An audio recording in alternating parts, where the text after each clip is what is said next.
হে মুসলমান, ইসকন নামে জঙ্গি একটা সংগঠন। হে মুসলমান, আমার ভাই অ্যাডভোকেট আলিফ ভাইকে হে মুসলমান চট্টগ্রামে হে মুসলমান গলা কেটে হে মুসলমান শহীদ করে দিয়েছে।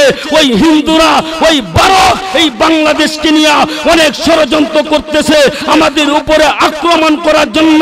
ওই ভারতকে আমরা জানিয়ে দিতে চাই, ওই মোদি কুত্তাকে আমরা জানিয়ে দিতে চাই, মুসলমান যদি একবার গরম হয়ে যায়, মাথার পাগড়ি কোমরে বেঁধে যদি রাজপথে নামে, ওই ভারতের হিন্দুরা আমরা মুসলমান যদি প্রস্রাব করে দেই বেঁচে যাবে, বেঁচে যাবে। জুড়ে কোন থেকে না, আমরা মুসলমান, আমরা মুসলমান, আমরা মুসলমান, আমরা মুসলমান। ইসলামেরই জন্য মোরা বিলিয়ে দিব প্রাণ, ইসলামেরই জন্য মোরা বিলিয়ে দিব প্রাণ। আমরা মুসলমান, আমরা মুসলমান, আমরা মুসলমান, আমরা মুসলমান। জোরে কোন ঠিক না, এ আওয়াজ দিয়া বলতে হবে ঠিক না।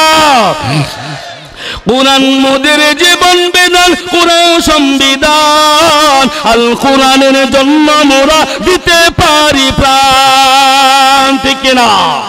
কুরআন মোদের জীবন বিধান, কুরআন সংবিধান, আল কুরআনের জন্য মোরা দিতে পারি প্রাণ। রক্ত দিব জীবন দিব, রক্ত দিব জীবন দিব, রাখবো দিনের মান। আমরা মুসলমান, আমরা মুসলমান, আমরা মুসলমান, আমরা মুসলমান। জোরে কণ্ঠে কেনাম দিন কায়েমের শপথ নিয়ে আই ছুটে ময়দান, খতম হবে আছে যত নাস্তিক ও বেঈমান। এ আওয়াজ দিয়ে আমার তবে ঠিক না।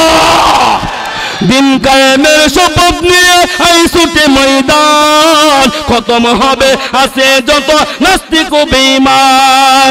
দু জাহানের কামিয়াবিতে, দু জাহানের কামিয়াবিতে হওরে আগুয়ান। আমরা মুসলমান, আমরা মুসলমান, আমরা মুসলমান, আমরা মুসলমান। জোরে কোন ঠিক নাম, আর জোরে আওয়াজ দিয়ে আমার তবে ঠিক না। ইসলামের জন্য যদি রক্ত দেওয়া লাগে, কোরআনের জন্য যদি রক্ত দেওয়া লাগে, আল্লাহর রাসূলের ইজ্জত হেফাজত করার জন্য যদি রক্ত দেওয়া লাগে, মুসলমানদের ঈমান রক্ষা করার জন্য যদি রক্ত দেওয়া লাগে, মসজিদ মাদ্রাসার ইজ্জত রক্ষা করার জন্য যদি রক্ত দেওয়া লাগে, জীবন দেওয়া লাগে, কোন কোন আল্লাহর বান্দা রাজি আছেন? হাত দেখায় দেন, হাত দেখায় দেন। নারে তাকবীর, নারে তাকবীর। আল কোরআনের আলো রক্ত দিতে পারবেন তো ইনশাআল্লাহ? আজকে মুসলমানদের আওয়াজ দুর্বল হয়ে গেছে, নারে তাকবীরের আওয়াজ দুর্বল হয়ে গেছে। এই জন্যই আমার দেশের গোটা কিছু নাস্তিক আর বেঈমান, কিছু হিন্দু এ মুসলমান আজকে উলামায়ে কেরামদের বিরুদ্ধে, মুসলমানদের বিরুদ্ধে ষড়যন্ত্র করতেছে। যেরকম ঠিক না? হে মুসলমান, ইসকন নামে জঙ্গি একটা সংগঠন। হে মুসলমান, আমার ভাই অ্যাডভোকেট আলিফ ভাইকে হে মুসলমান চট্টগ্রামে হে মুসলমান গলা কেটে হে মুসলমান শহীদ করে দিয়েছে। ওই হিন্দুরা, ওই ভারত এই বাংলাদেশকে নিয়ে অনেক ষড়যন্ত্র করতেছে আমাদের উপরে আক্রমণ করার জন্য। ওই ভারতকে আমরা জানিয়ে দিতে চাই, ওই মোদি কুত্তাকে আমরা জানিয়ে দিতে চাই, মুসলমান যদি একবার গরম হয়ে যায়, মাথার পাগড়ি কোমরে বেঁধে যদি রাজপথে নামে, ওই ভারতের হিন্দুরা আমরা মুসলমান যদি প্রস্রাব করে দেই বেঁচে যাবে, বেঁচে যাবে। জুড়ে কোন ঠিক না, আর জুড়ে বলেন ঠিক কিনা? নারে তাকবীর, নারে তাকবীর। ওরা মুসলমানদের পাওয়ার এখনো দেখে নাই। ওই মোদি মনে করছে বাংলাদেশ শুধু একটা রাষ্ট্র, কয়েকটা মুসলমান আমাদের বিরুদ্ধে কেমনে পারবে? এই মোদি লাল কুত্তা, তুই ভালো কইরা শুই না রাখ। মুসলমানদের কোনো অস্ত্র লাগে না, মুসলমানদের কামান লাগে না, মুসলমানদের গুলি লাগে না, মুসলমানদের বুলেট লাগে না। মুসলমানদের একটাই অস্ত্র আছে, লা ইলাহা ইল্লাল্লাহ বলে নারে তাকবীর দিয়া যদি রাজপথে নামে, ওই বেঈমান আর নাস্তিক তারা বাংলাদেশ থেকে পালায়া যাইতে বাধ্য হয়ে যায়। যেরকম ঠিক না? যেমন স্বৈরাচার শেখ হাসিনাও এই দেশ থেকে পালায় যেতে বাধ্য হয়েছে, যেরকম ঠিক কিনা? আরো জোরে বলেন ঠিক কিনা? এই জন্য মুসলমানদের লগে পাঙ্গা লইও না। কেউ মুসলমানদের সাথে উলামায়ে কেরামদের সাথে পাঙ্গা লইয়া কেউ টিকতে পারে নাই। আমার বাংলাদেশের তরুণ যুব সমাজরা 5ই আগস্ট যেই খেলা দেখিয়েছে, ভবিষ্যতে এই মুসলমান এর থেকে আরো 20 ফাইনাল খেলা দেখাইতে পারবে। আমার দেশের তরুণ যুবক ভাইরা যেরকম ঠিক কিনা? এই জন্য আরো সতর্ক করে দেই আওয়ামী লীগের স্বৈরাচার হাসিনা যেমন পালায়া গেছে। হে মুসলমান, আমার ডিসেম্বরের 1 তারিখ মাহফিল ছিল ওই শেরপুর জিনাইগাতি, আমার একটা মাহফিল বন্ধ করে দিয়েছে বিএনপির এক নেতাকে প্রধান অতিথি হিসেবে দাওয়াত দেয় নাই বলে আমার মাহফিল ক্যান্সেল করে দিয়েছে।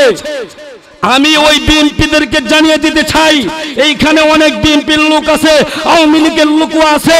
এ মুসলমান, এগুলোর রাজনীতির কথা না। ওই শেরপুরের ওই জিনাইগাতির 1 তারিখের মাহফিল আমার বন্ধ করে দিয়েছে শুধুমাত্র অতিথি না দেওয়ার কারণে। বিএনপি এখনো ক্ষমতায় আসে নাই। এ মুসলমান, ক্ষমতায় আসার আগেই যেইভাবে তারা লাফাইতেছে, যেইভাবে ওয়াজ মাহফিল বন্ধ করে দেয়, বিএনপি যখন ক্ষমতায় আসবে আমার তো মনে হয় ওই স্বৈরাচার থেকে আরো বেশি করবে, জুড়ে কোনটি কেনা। এই জন্য তোমাদেরকেও সতর্ক করে দেই, ওই স্বৈরাচারের যে অবস্থা হয়েছিল, ওই ফেরাউন, ওই নমরুদ, ওই হামান, সাদ্দাদের যেই অবস্থা হয়েছিল, ওই স্বৈরাচারের যে অবস্থা হয়েছে, যারা বেশি লাফালাফি করতেছো তোমাদের এই অবস্থা হইতে বেশি সময় লাগবে না, যেরকম ঠিক কিনা? আরো জোরে বলেন ঠিক কিনা? এই জন্য সময় থাকতে হুঁশিয়ার, সময় থাকতে সাবধান। কোন সময় কিসের, কোন সময় মোর গুইরা যায়, কোন সময় চাকা গুইরা যায় কেউ বলতে পারে না, যেরকম ঠিক কিনা? এই স্বৈরাচার যে এত তাড়াতাড়ি 41 আগে যে ফালাইবো, এটা কেউ ভাবছিল? কতক্ষণ ভাবছিল? কেউ ভাবে নাই। তাহলে 41 আগে 24 বিদায় হয়ে গেছে, তাহলে চাকাটা ঘুরাইছে কে? কথা কই না, কে ঘুরাইছে? অত্যাচার, জুলুম, নির্যাতন, এ মুসলমান, এগুলোর হার যখন সীমা লঙ্ঘন করে তখন আল্লাহ ছাড়ে না, জোরে কোন টেকে না। আল্লাহ তখন এই ধরার মতো ধরে এ মুসলমান সাইজ কইরা ছাড়ে, জোরে কোন টেকে না। আল্লাহ হেদায়েত দান করুন, সকলে বলেন আমিন।